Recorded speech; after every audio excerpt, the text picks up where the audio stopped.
श्रियकान्ताय कल्याणनिधये निधयेतिनाम् श्रीवेङ्कटनिवासाय श्रीनिवासाय मङ्गलम्।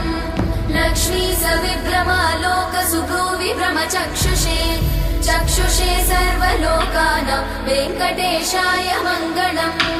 श्रीवेङ्कटाद्रिशृङ्गाग्रमङ्गलाभरणाग्रये मङ्गलानां निवासाय श्रीनिवासाय मङ्गलम्।